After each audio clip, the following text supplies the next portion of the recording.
the one and only cup, the Japanese way of living. Have you ever felt like you own so many things, yet aren't truly connected to any of them? Like you're standing in a kitchen full of cups, but every morning you find yourself unsure which one to use? It might seem like a small detail, but the truth is, these tiny decisions are quietly taking up space in your mind, space that could be filled with calm. If you're constantly tired from choosing, or if your home feels crowded no matter how often you clean, maybe what you need isn't more but less. Not more stuff, but fewer distractions. Fewer things chosen with care. Less, so you can finally see more. Japanese minimalism doesn't begin with tidying up, it begins with choosing one, living with one, treasuring one. And sometimes, the change you're looking for might start with something as simple as a single cup. That cup is not just for holding tea or water. It can become your rhythm, your anchor, your reminder to slow down. It's a place where gratitude, stillness, and clarity quietly take root in the middle of a noisy world. It becomes a symbol, a gentle return to what's essential, what's real. If you've ever longed for a simpler life, a clearer mind, and a deeper bond with the little things that matter most, then this journey is for you. Today, I invite you to explore a deeply intentional way of living, starting with your one and only cup. 1. Choosing your one and only cup. Have you ever asked yourself, if you could only choose one cup for the rest of your life, which one would it be? What seems like a simple question is, in fact, a quiet turning point, a doorway into intentional living. It's a small decision that holds the power to reveal how we consume, how we live, and how we connect with ourselves through the most ordinary things. In Japan, owning just one cup isn't a sign of scarcity. It's a reflection of inner abundance. It's a conscious refusal of excess in favor of a quiet, deliberate companionship, one that shows up every morning, in every cup of tea, every pause for coffee, every still moment in the middle of a noisy day. Rooted in Mono, know aware the bittersweet appreciation of life's impermanence. The choice to have just one cup is not about finding something flawless or expensive. It's about something that simply feels right. A cup with a faint glaze, a small chip on the rim, a warmth that sits naturally in your hand. Over time, this cup becomes more than a vessel. It becomes a story. When you only have one cup, your mornings no longer begin with the question, which one should I use today? The quiet clarity of having just one eliminates that friction. No more decision fatigue. No more noise in the mind. Just presence. Just peace. Choosing one cup is choosing simplicity. It is choosing stillness. It is giving your mind a place to rest. And that cup, slowly, absorbs the rhythm of your life. It holds more than tea. It holds routine. It holds subtle changes in your spirit. It becomes part of who you are, as if, with every passing day, it absorbs a little more of your lived experience. But to find that one and only cup that's a journey in itself, it starts with listening. Listening to your hands, what textures do they want to feel? Earth and clay? Smooth porcelain? Raw wood? Listening to your eyes, what shape brings you calm? Something round and soft? Or a modern, straight edge? And then, deeper listening to your life. What do you truly need? A cup that travels with you? Or one that stays nestled in the quiet corner of your kitchen? How much is enough? 200 milliliter? 300 milliliter? Not too much, not too little. In choosing that one cup, you're not just selecting an object, you're choosing a rhythm of living, a way of showing up, a quiet loyalty. The Japanese aesthetic of shibui, that subtle, unflashy beauty, perfectly captures the spirit of this choice. The ideal cup doesn't scream for attention. It doesn't sparkle under bright lights. But the more you use it, the more you love it, the more it becomes yours. And once you've found that cup, the process of letting go begins. Letting go of the others, not because they're not beautiful, but because they're no longer necessary. Just like Danshari, the art of letting go, the act of releasing what's extra, makes space for stillness, clarity, and breath. There's a saying I hold close to heart. Your outer space is a reflection of your inner stillness. When your kitchen holds only one cup, your surroundings breathe. When your cabinet is no longer cluttered with unused mugs, your mind feels lighter. This kind of minimalism doesn't feel cold or rigid. It feels strangely warm, like a deep breath, like a small sanctuary, like a steady point of calm in a chaotic world. And that one cup over time will no longer be just a cup. It may get chipped, its color may fade, but it becomes a witness to your life, your choices, your mindful presence. One day, when you lift it to your lips, you won't just be drinking tea, you'll be touching a piece of memory, a gentle habit, a moment of now. When an object no longer serves the heart, it must go. Only when you keep one can you truly cherish it. 2. Daily ritual and protection of me time. There's a kind of habit that doesn't make you busier, it makes you lighter. A small, repeated act that quietly supports your inner life, like a soft cushion beneath your tired mind each morning. When you commit to using only one cup and weave it into your daily rhythm, you're not just drinking water or coffee, you're creating a living ritual. A protected pocket of stillness within the rush, where you can breathe deeply, return to yourself, and be fully present in the now. In Japanese tea culture, there's a concept called ichigo ichi, one moment, one encounter. It's the idea that even a simple act, like making tea or taking a sip of water, becomes sacred when you offer your full attention and heart. Your chosen cup becomes an anchor, a gateway into the state of mushin, the empty mind, where thoughts pass through without clinging. As your fingers rest on the familiar surface of that cup, you notice the temperature, the gentle aroma rising with the steam, the quiet pause before the first sip. In that moment, you are there, truly there. That's when drinking something so ordinary becomes a practice of gratitude, a quiet expression of kansha that the Japanese carry like breath. Gratitude for clean water, for the luxury of stillness, for a soul that can slow down enough to notice. On a psychological level, this cup becomes your anshinkan, a sense of inner safety. Cognitive science shows that familiar objects can trigger emotional shifts. Your cup becomes that signal, a gentle transition from outer chaos to inner calm, from society to solitude, from everyone else to just you. Each time you lift the cup, you're sending a quiet message to your mind. This is my time. And your mind learns to respond with calm, with softness, with space for your truest voice to surface. But to protect this time from being invaded, you need a kind of boundary, a form, like kata in Japanese martial arts. Kata is not about mechanical repetition. It's a discipline of attention, of care, of honoring every small movement as meaningful. Choose a time that's yours, maybe 7 a.m. or 8 p.m. Find a corner that feels peaceful, not large, just enough. Keep the steps steady. Rinse the cup, brew the drink, sit quietly, and sip with intention. Don't let phones intrude. Don't let urgent things steal these sacred minutes. In Japanese aesthetics, there's yohaku, the beauty of empty space. That space might exist on a blank wall, inside a haiku, or right here in the moment you hold your cup, doing nothing but listening to silence. If you keep this ritual long enough, it becomes a place not physical, but internal.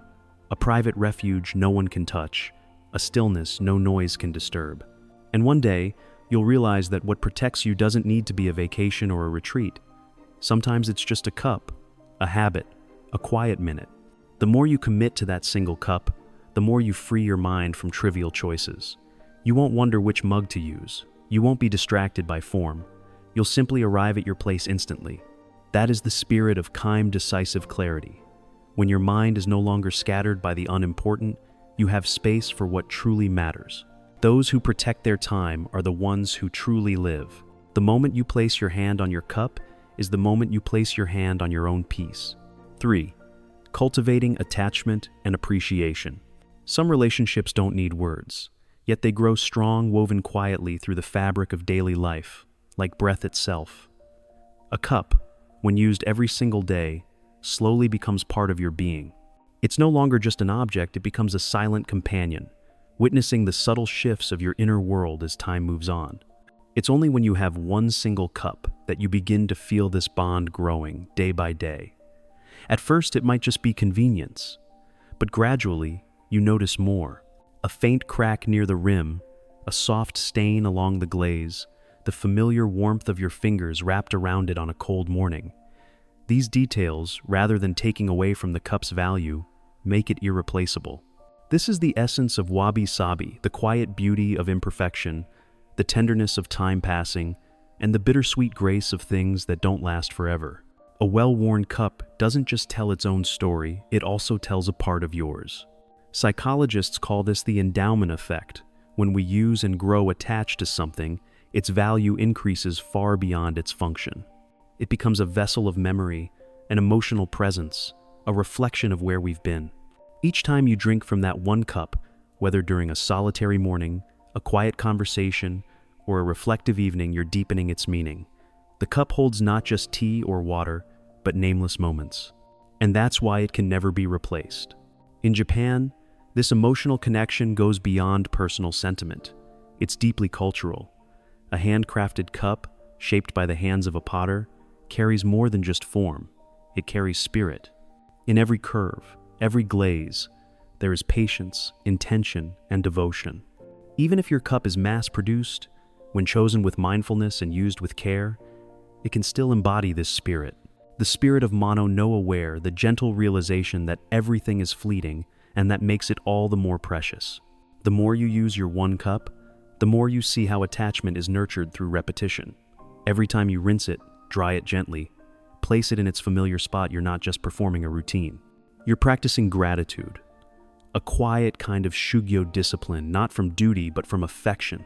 And over time, the cup stops being just a tool. It becomes a symbol of grounding in a world full of noise, a steady handhold in the middle of change.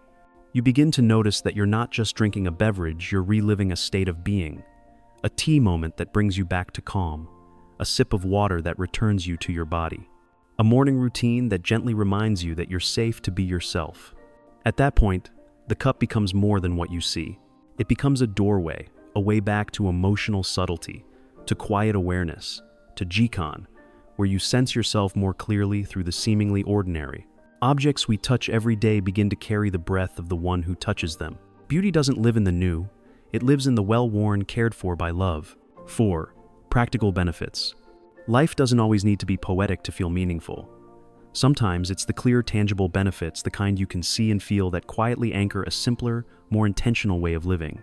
Choosing to own just one cup may sound small, but it can spark lasting changes in both your physical space and your mental clarity.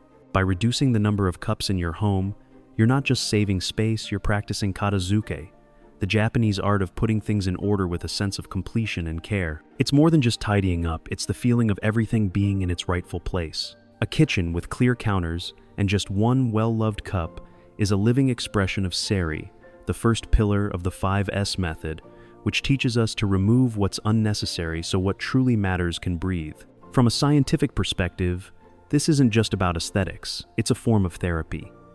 Research in environmental psychology has shown that cluttered spaces contribute to stress and make it harder to focus.